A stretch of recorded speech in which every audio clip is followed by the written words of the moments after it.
Coucou. Salut. Qu'est-ce que vous faites? Alors là, on est dans le logis du château. Le donjon est juste derrière nous, donc c'est vraiment une pièce qui est accolée au donjon. On est sur ce qui pourrait être très probablement la cuisine du logis. Il y a un niveau de sol que vous pouvez voir ici au niveau du mortier, et donc on est complètement en dessous du niveau de sol de l'époque. Et c'est que du remblai là ce qu'on enlève, mais il y a quand même beaucoup de, on trouve des céramiques, on trouve des restes fauniques, et donc il faut aller jusqu'à la Roche-Mère pour voir ce qu'ils ont mis en premier, en gros le plus ancien quoi. Voilà. C'est une roche qui a été aussi aménagée pour pouvoir créer ce sol qu'on a enlevé.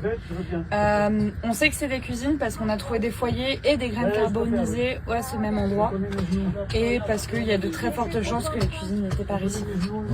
Il faut savoir qu'il y avait sûrement un étage au-dessus, qui était maintenu par un poteau de bois ou par quelque chose d'autre qui se serait effondré, donc on a ramassé ce qui était tombé les années précédentes ici, et là maintenant on est vraiment dans les plein cœur des cuisines et même en dessous de la couche d'habitation qu'on a dit. Comme c'est les derniers, enfin c'est vraiment la dernière année de fouille, bah là on fouille ce qu'il y a le plus ancien, en gros ce qu'ils ont mis avant de construire le reste quoi. On essaye de voir s'il n'y a pas une habitation ou une construction qui était antérieure au château, ou même une autre version du château qu'on ne connaîtrait pas, qui aurait disparu. Exactement.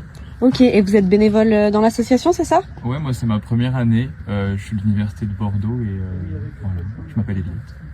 Et moi je m'appelle Sarah, je suis d'ici, et ça fait 8 ans, donc depuis que j'ai 11 ans que je fouille au château, et je suis donc bénévole. Ok, c'est génial. Bah, bonne fouille à vous, merci beaucoup. Merci.